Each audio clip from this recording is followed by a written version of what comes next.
আমি শুধু এটাই বলতে চাই মামু, একটা বাড়ির জন্য তুমি আমাকে ছেড়ে চলে যেও না। হুট করেই আমার পক্ষে এনে দেওয়া সম্ভব না। ও নাই, আমি কেমনে খুশি হবো? এই যে ওর কাজটা যে তুমি করতেছো, এটা ওর জন্যই।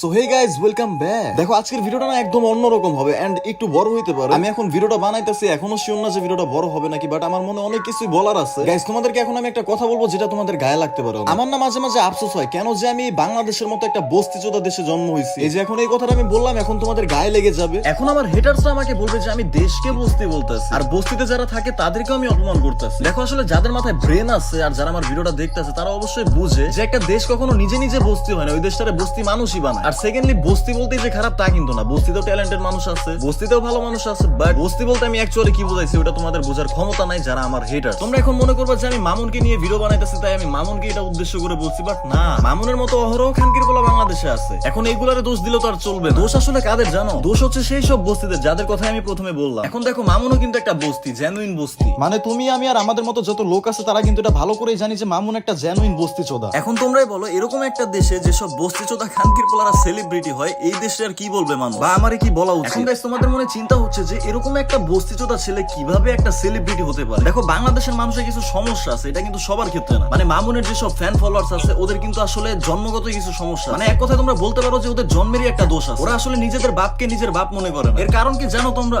কারণ প্রিন্স মামুন তাদের বাপ লাগে। আসলে আমি মুখে বলতাছি এই জন্য তোমরা বুঝতেছো না, তোমাদেরকে আমি দেখাই দেই। হেই গাইস, আমি বস্তি মামুন বলছি। তোমরা জানো যে বাংলাদেশের অলিগলিতে আমার বস্তি পোলাপানরা বসবাস করে, আমার সন্তান রয়েছে বাংলাদেশের অলিগলিতে।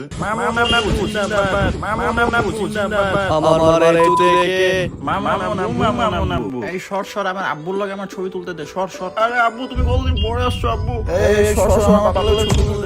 তো গাইস তোমরা তো দেখতেই পারলা প্রিন্স মামুনের সন্তানদের কি অবস্থা, আর প্রিন্স মামুনের সন্তানরা তার বাপ প্রিন্স মামুনকে কতটাই ভালোবাসে। মানে এইসব খানকির পোলারা পারে না যে তার মারে মামুনের কাছে দিয়ে, মানে নিজের অরিজিনাল বাপ যে সুখে আছে না দুঃখে আছে ওটার কোনো খবরই নেই। তারা ব্যস্ত আছে তাদের অনলাইনের বাপ প্রিন্স মামুনের নুনু চাটতে। এখন ভাই সত্যি কথা বলতে তোমার আর আমার মতো যেসব পাবলিক আছে, এখন মামুন পুটকি মারা খাইলো না কি করলো, লেলার সাথে তার কি ধন মারা গেল না কি গেল, এটা তো আমাদের দেখার বিষয় না। কিন্তু মনে করো এই যে এইসব আচোদা পোলাপাইন মামুনের সন্তান, বাংলাদেশে এগুলোর সংখ্যা অনেক বেশি। এই জন্যই তো আমি বাংলাদেশে বস্তি চোদা বলতেছি। আর এইসব বস্তি চোদারা এইসব বস্তি মামুনরা নিয়ে একটু বেশি লাফালাফি করে। এখন যারে নিয়ে লাফালাফি করতেছে ও তো ট্রেন্ডিং এ থাকবে। মানে ভাই আমার কথা হইতাছে ওই পুটকি মারা খাইলো না কি করলো এটা মানুষের দেখা লাভ আছে, কিন্তু তারপর ওরে নিয়ে কেন কথা হয়? এই যে এইসব বস্তি চোদা খানকির পোলাদের জন্য। মানে বাংলাদেশে ভালো জিনিসের কোনো দামই নাই, এইসব খানকির পোলারা নাকি ট্রেন্ডিং এ থাকে। যে ভিডিওটা স্পন্সর করেছে 1xBet। তোমরা তো 1xBet এর নাম শুনেছোই। 1xBet হলো ট্রাস্টেড নাম্বার 1 সাইট। এখানে ক্রিকেট ফুটবলের যে কোনো ম্যাচে বেট ধরা যায়। তোমার যদি ক্রিকেটে ভালো জ্ঞান থাকে তাহলে তুমি প্রতিদিন টাকা আর্ন করতে পারবা, এবং যারা ফুটবল প্রেমী আছো তারাও কিন্তু চাইলে ফুটবলের মাধ্যমে বেটিং করেও আর্ন করতে পারো। এছাড়া আরো আছে ক্যাসিনো, পোকার হতে সব ধরনের গেম, আর সিপিএল এ বেট করে 20% গ্যারান্টেড ক্যাশব্যাক পেয়ে যাবে। এছাড়া তোমরা ফার্স্ট ডিপোজিটে 200% বোনাস পেয়ে যাবে, এবং সাথে আছে আইফোন 14 প্রো ম্যাক্স জেতার সুযোগ। তাই দেরি না করে 1xBet এখনই ডাউনলোড করো আর 200% ডিপোজিট বোনাস পেয়ে যাও আমার প্রোমো কোড ইউজ করে। ডেসক্রিপশন এন্ড পিন কমেন্টে তোমরা ডাউনলোড লিংক পেয়ে যাবা। আমি শুধু এটাই বলতে চাই মামু, একটা বাড়ির জন্য তুমি আমাকে ছেড়ে চলে যেও না। হুট করেই আমার পক্ষে এনে দেওয়া সম্ভব না।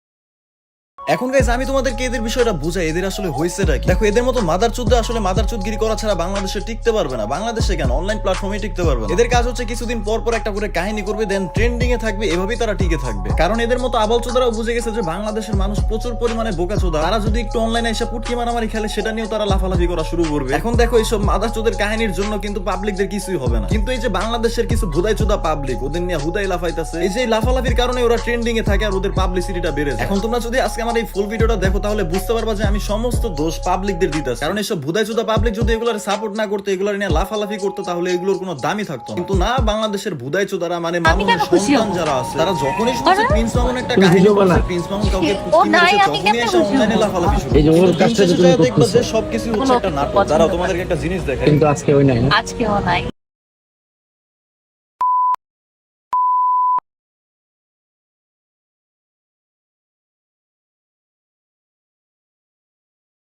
আজকেও নাই, কষ্টে নুনুটা ফেটে গেল আমার খানকির বলারা। তো গাইস এই যে বুইরা বিড়িটারে দেখতাছো, এই বুইরা বিড়ির পিছনে যে ক্যামেরার পিছনে যে কথাটা বলতাছে যে একটা ছেলে, ওটা আর কেউই না, ওটা হচ্ছে মামুনের পুটকি চাটাই একটা ছেলে, যেটা মামুনের সাথেও থাকে এবং ওইটাও নাকি ফেসবুকে ভিডিও বানায়। আসলে এখন কুত্তা ছাগলের অভাব নাই বুঝছো, মানে মার্ক জুগারবার্গ আসলে বাংলাদেশে ফেসবুকটারে পাঠাইছিল অনেক স্ট্যান্ডার্ডলি, ফেসবুকটারে অনেক সুন্দরভাবে বাংলাদেশে পাঠাইছিল, কিন্তু এইসব খানকির বলারা এই ফেসবুকটারে দিছে একদম বস্তি চোদা বানায়, মানে ফেসবুকে ঢুকলেই এদের নাটক সামনে এসে পড়ে। এই যে ভিডিওটা তোমাদেরকে আমি দেখালাম, এই ক্যামেরার পিছনে ছেলেটা হচ্ছে এই যে কিনা মামুনেরই পুটকি চাটে প্রতিদিন, মানে ওদের কারোই কিছু হয় না, জাস্ট একটা নাটক করতেছে। মানে এখন দেখবা তারা একটা হাইপ তুলতেছে, হাইপ যে মামুন কি আবার এই বুইরা বেটির কাছে ফিরে আসবে, তারপর দেখবা কয়দিন পরে আবার ফিরে আসছে, সেটাও আবার একটা ট্রেন্ড। এসব খানকির পোলাদের সকল নাটক আমি বুঝি, শুধু বুঝে না বাংলাদেশের এসব বোকাচোদা অডিয়েন্স। ওই যে বললাম না, নিজের বাপের তো খবর নাই, তাদের বাপ মামুন কখন পুটকি মারা খেলো, কখন মুততে গেছে, কখন হাঁকতে গেছে, এগুলো নিয়ে পড়ে থাকে। মানে বাংলাদেশের এসব বোকাচোদা অডিয়েন্স আর কিছু কর নাই, যা কর এই ভিডিওর মধ্যে বলে দিচ্ছি। তো এই ছিল আজকের ভিডিও, দেখা হচ্ছে নেক্সট ভিডিওতে। Till then bye bye. আর ভিডিওটা কেমন লাগছে অবশ্যই জানাবা। টাটা।